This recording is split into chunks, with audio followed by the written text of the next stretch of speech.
Mesdames, Messieurs, s'il vous plaît. Ils auraient pu tous nous tuer. Allocution de M. Thierry Rolando, président du cercle algérianiste national. Nicole,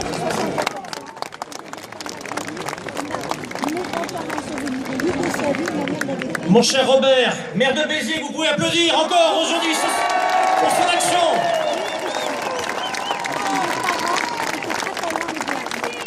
Chère Madame de Samar, chère famille d'Élie Samar, mes chers compatriotes, Français d'Algérie ou Français de métropole.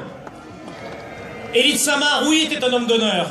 Il était un homme d'honneur parce qu'il a toujours partagé notre douleur, les souffrances des pieds noirs et des harkis. Et vous me permettrez en quelques lignes de vous lire un mot qu'il adressait justement aux Français d'Algérie, harkis et pieds noirs confondus, il y a quelque temps avant sa disparition. Nous sommes et devons rester d'inébranlables témoins. Les témoins sont le sel d'un pays. De près, ils brûlent la peau, car personne n'a envie de les entendre. Mais ils persistent, accrochés à leur mémoire.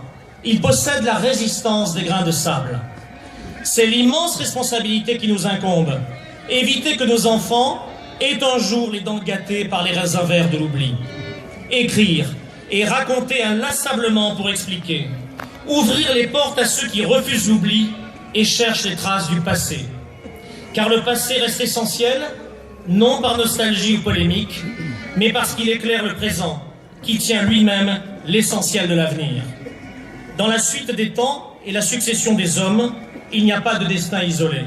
Tout se tient. Il faut croire à la force du passé, au poids des morts, au sang et à la mémoire des hommes. En traçant ces quelques lignes, je pense à vous tous, nés en Algérie. Je pense à votre pays natal, dont vous avez été chassés. Je pense à ce ciel intarissable de force et de beauté, à ces nuits d'Afrique habitées d'une miraculeuse clarté, à cette terre brûlante et lumineuse, ardente et généreuse, mais déchirée par les passions des hommes, à cette terre où vous êtes nés, que vous avez fécondé, que vous avez aimé et que vous avez perdu. Et je voudrais rendre hommage à votre courage, malgré les secousses et les tempêtes, malgré les épreuves et les drames, malgré les maisons, les tombes et les horizons perdus, malgré les promesses trahies et les espérances fracassées, où vous avez toujours su pratiquer ce courage que vous avez considéré, au-delà des souffrances et des larmes, comme le compagnon de l'espérance. Qu'honneur vous soit rendu, je vous embrasse tous, qu'honneur vous soit rendu, Élie Samar.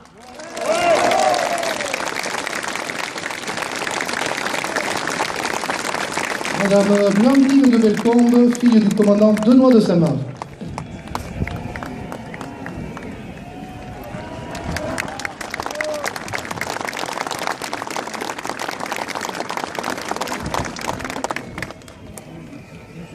À vous tous qui êtes ici, je voudrais dire merci. Merci d'être là, de vous être déplacés, pour certains, au prix d'un long voyage fatigant. Merci d'être venus honorer la mémoire d'un grand soldat et par là même défendre l'honneur d'un combattant. Merci, Monsieur le maire.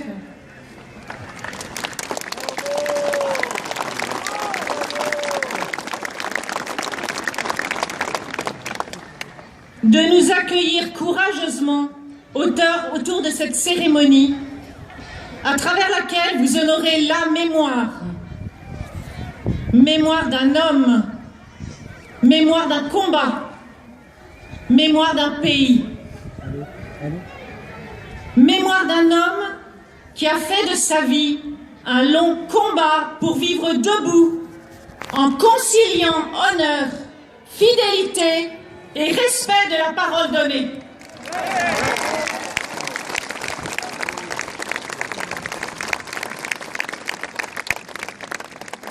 Mémoire d'un jeune garçon humilié qui a vu déferler l'ennemi à travers les rues de Bordeaux, assistant impuissant à la débâcle de mai 40. Mémoire d'un jeune homme qui entra à 19 ans dans la résistance, bravache et courageux, se jouant des écueils, se lançant à corps perdu, dans cet étrange jeu insolite et secret, et pourtant si dangereux. Mais le drame guette. Déjà, la trahison fracasse sa vie. Alors qu'il essaie de rejoindre l'Espagne pour se battre au grand jour, son convoi est dénoncé. Il a 19 ans. Mémoire d'un déporté, plongé dans l'enfer concentrationnaire, ce lieu de révélation de l'homme nu, de l'absolue vérité de l'être, une mutilation pour la vie. Mémoire d'un soldat, d'un engagement pour la France. Dans la Légion, il connaît cette fraternité de ceux qui sont dépouillés, anonymes, mais qui partagent les mêmes passions extrêmes, un idéal à leur mesure, et cette audace en face de la mort. Mémoire d'un engagement, de longues années en Indochine, où il a à nouveau rendez-vous avec la trahison, qu'on lui fait porter cette fois-ci. Je cite, « Dans notre lutte contre le Viet Minh, nous avons offert notre protection aux villages environnants. Ils l'avaient accepté. Ils avaient servi de relais. Et après notre départ, la mort les attendait. Les ordres étaient formels. Nous ne pouvions organiser leur départ. Nous les avons abandonnés en 2 heures. Faut-il raconter les hameaux rasés, incendiés, les massacres, les assassinats? Ils ont été assassinés à cause de nous. Sachez-le, c'était un crime. Un abandon qui le hantera toute sa vie, peuplant ses nuits de cauchemar. Son rêve d'harmonie entre l'Orient et l'Occident se fêle profondément. Qui n'a pas compris l'impact de cette blessure jaune ne peut comprendre son choix au moment du putsch d'Alger. Mémoire d'un pays qui se déchire en Algérie. On présentait cette guerre comme le soulèvement de tout un peuple contre une domination étrangère et un colonialisme oppresseur. La vérité lui est apparue autrement. L'armée n'était pas en Algérie pour défendre le grand colonna, mais pour y promouvoir un nouvel ordre de progrès et de justice. L'armée française souhaitait une évolution avec la France et non pas contre la France. C'est devenu un combat où la population civile devint le champ de bataille et où l'armée a été chargée du maintien de l'ordre civil. Malgré tout, la guerre est gagnée sur le terrain. Mais le gouvernement en a décidé autrement. De nouveau, la perspective d'une trahison sur ordre se dessine. De Gaulle a eu un double langage.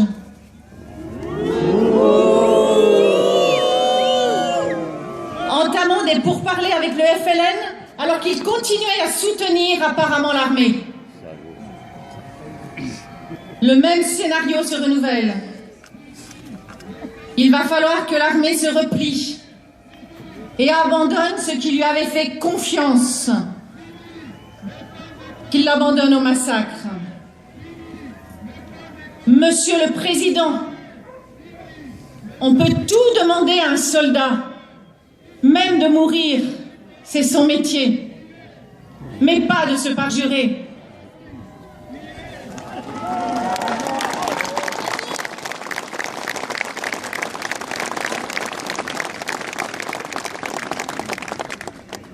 Entre le crime de l'illégalité et le crime de l'inhumanité, j'ai choisi le crime de l'illégalité. Bravo. Bravo.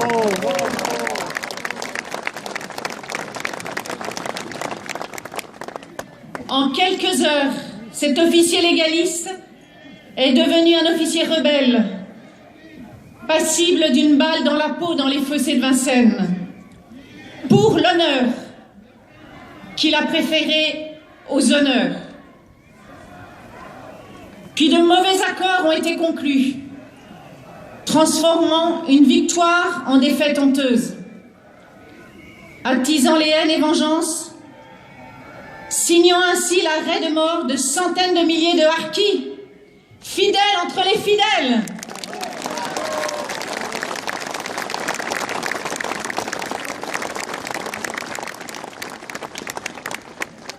Et provoquant l'exil contraint du peuple pied-noir. Mémoire d'un pays, d'une époque étrange, où les mêmes causes peuvent vous embastiller pendant 7 ans et vous élever ensuite à la plus haute dignité de la République. Mémoire d'un pays qui nous concerne tous, car je cite, « Le passé éclaire le présent qui tient en lui-même l'essentiel de l'avenir. Dans la suite du temps et la succession des hommes, il n'y a pas d'acte isolé. Tout se tient. Il faut croire à la force du passé, au poids des morts, au sang versé et à la mémoire des hommes. Que serait un homme sans mémoire? Il marcherait dans la nuit. Que serait un peuple sans mémoire? Il n'aurait pas d'avenir. Et les hommes de l'avenir, ceux qui forgeront l'avenir, seront ceux qui auront la plus vaste mémoire. Certains vont désormais habiter rue du commandant Élie de Saint-Marc. Mon père,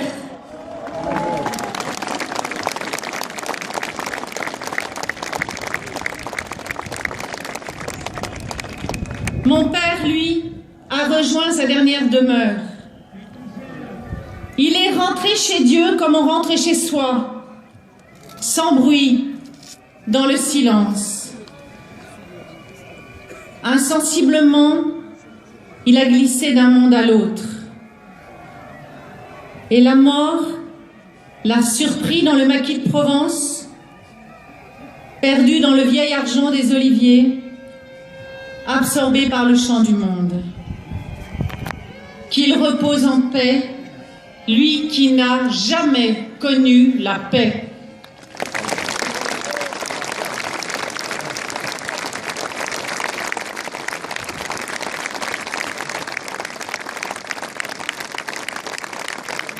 Lecture du texte « Que dire à un jeune de 20 ans » par Madame Aurélie de Saint-Marc, fille du commandant Benoît de Saint-Marc.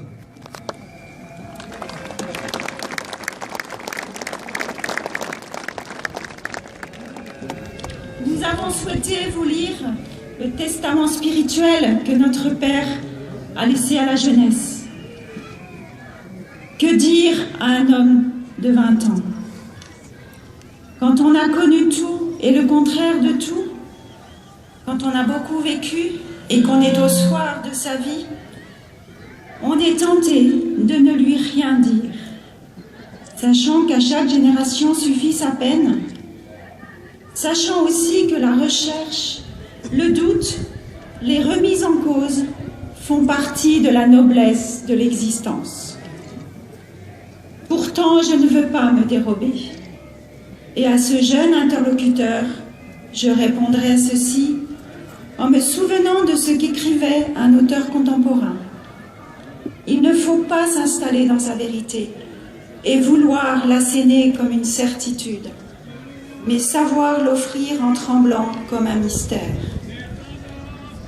À mon jeune interlocuteur, je dirais donc que nous vivons une période difficile, où les bases de ce qu'on appelait la morale et qu'on appelle aujourd'hui l'éthique sont remises constamment en cause, en particulier dans les domaines du don de la vie, de la manipulation de la vie, de l'interruption de la vie. Dans ces domaines, de terribles questions nous attendent dans les décennies à venir. Oui, nous vivons une période difficile où l'individualisme systématique, le profit à n'importe quel prix, le matérialisme l'emporte sur les forces de l'esprit. Oui, nous vivons une période difficile où il est toujours question de droit et jamais de devoir, et où la responsabilité qui est l'once de tout destin tend à être occultée.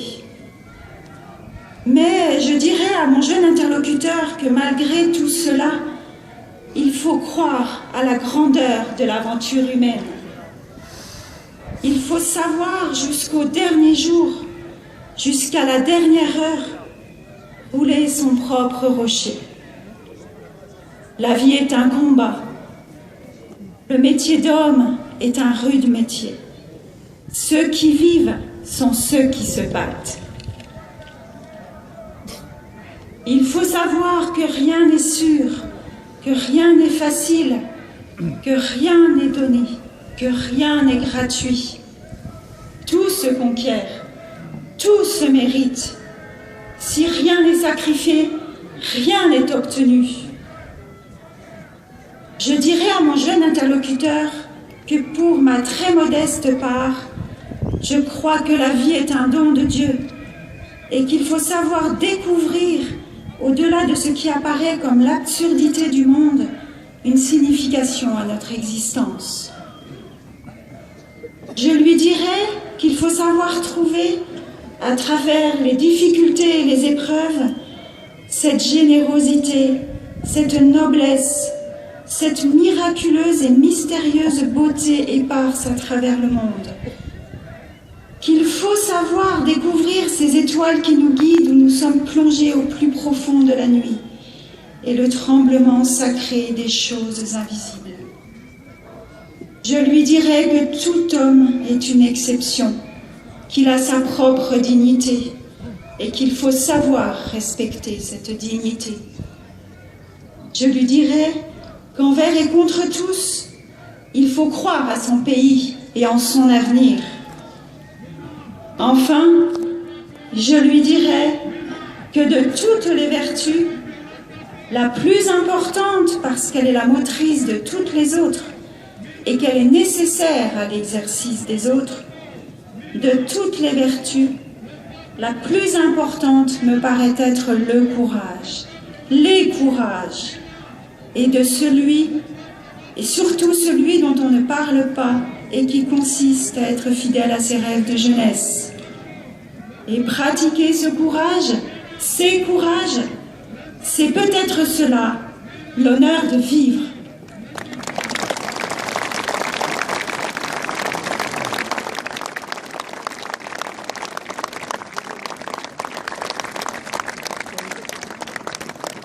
Diffusion du témoignage du commandant Benoît de Saint-Marc. Ce que j'ai à dire sera simple et sera court. Depuis mon âge d'homme, Monsieur le Président, j'ai vécu pas mal d'épreuves. La résistance, la Gestapo, Buchenwald, 3 séjours en Indochine, la guerre d'Algérie-Suez, et puis encore la guerre d'Algérie. En Algérie, après bien des équivoques, après bien des tâtonnements, nous avions reçu une mission claire. Vaincre l'adversaire, maintenir l'intégrité du patrimoine national et promouvoir la justice raciale, l'égalité politique. On nous a fait faire tous les métiers, oui, tous les métiers, parce que personne ne pouvait ou ne voulait les faire. Nous avons mis dans l'accomplissement de notre mission, souvent ingrate, parfois amère, toute notre foi, toute notre jeunesse, tout notre enthousiasme. Nous y avons laissé le meilleur de nous-mêmes, nous y avons gagné l'indifférence, l'incompréhension de beaucoup, les injures de certains. Des milliers de nos camarades sont morts en accomplissant cette mission. Des dizaines de milliers de musulmans se sont joints à nous comme camarades de combat, partageant nos peines, nos souffrances, nos espoirs, nos craintes. Nombreux sont ceux qui sont tombés à nos côtés. Le lien sacré du sang versé nous lie à eux pour toujours. Et puis un jour, on nous a expliqué que cette mission était changée. Je ne parlerai pas de cette évolution, incompréhensible pour nous. Tout le monde la connaît. Et un soir, pas tellement lointain, on nous a dit qu'il fallait apprendre à envisager l'abandon possible de l'Algérie, de cette terre si passionnément aimée, et cela d'un cœur léger. Alors nous avons pleuré. L'angoisse a fait place dans le cœur au désespoir. Nous nous souvenions de 15 années de sacrifices inutiles, de 15 années d'abus de confiance et de reniement. Nous nous souvenions de l'évacuation de la haute région, des villageois accrochés à nos camions qui à bout de force tombaient en pleurant dans la poussière de la route. Nous nous souvenions de Dien Bien Phu, de l'entrée du Viet Minh à Hanoï. Nous nous souvenions de la stupeur et du mépris de nos camarades de combat vietnamiens en apprenant notre départ du Tonkin. Nous nous souvenions des villages abandonnés par nous et dont les habitants avaient été massacrés. Nous nous souvenions des milliers de Tonkinois se jetant à la mer pour rejoindre les bateaux français. Nous pensions à toutes ces promesses solennelles faites sur cette terre d'Afrique. Nous pensions à tous ces hommes, à toutes ces femmes, à tous ces jeunes qui avaient choisi la France à cause de nous et qui, à cause de nous, risquaient chaque jour, à chaque instant, une mort affreuse. Nous pensions à ces inscriptions qui recouvrent les murs de tous ces villages et ces meshtas d'Algérie. L'armée vous protégera, l'armée restera. Nous pensions à notre honneur perdu.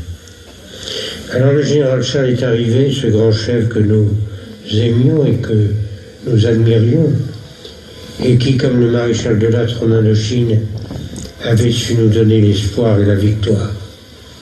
Le général Charles m'a vu, il m'a rappelé la situation militaire, il m'a dit qu'il fallait terminer une victoire presque entièrement acquise, et qu'il était venu pour cela. Il m'a dit que nous devions rester fidèles aux combattants, aux populations européennes et musulmanes qui s'étaient engagées à nos côtés, que nous devions sauver notre honneur. Alors j'ai suivi le général Charles. Et aujourd'hui je suis devant vous pour répondre de mes actes et de ceux des officiers du premier REP, car ils ont agi sur mes ordres. Monsieur le Président, on peut demander beaucoup à un soldat. En particulier de mourir, c'est son métier. On ne peut lui demander de tricher, de se dédire, de se contredire, de mentir, de se renier, de se parjurer. Oh, je sais, Monsieur le Président, il y a l'obéissance, il y a la discipline.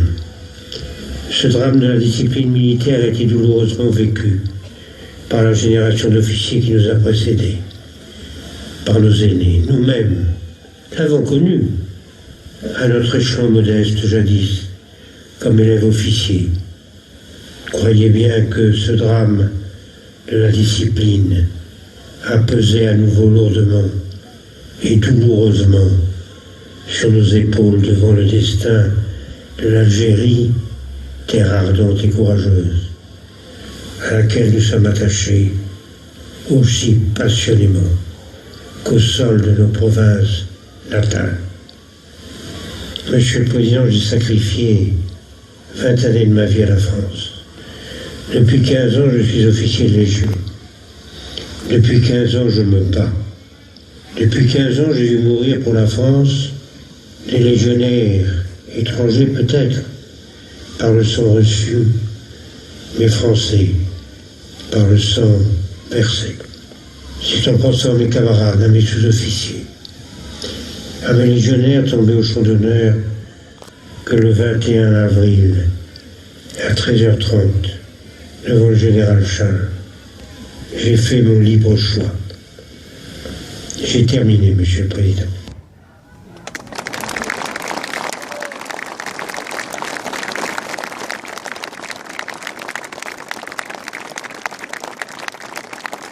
Le porte-drapeau, drapeau baudrier.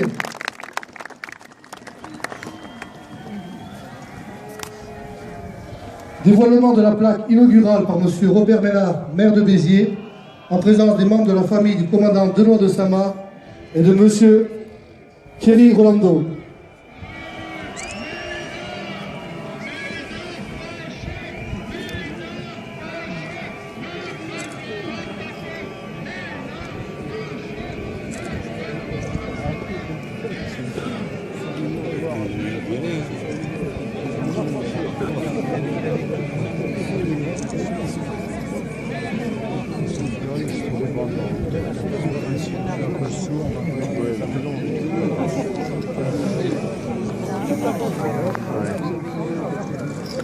Ouais.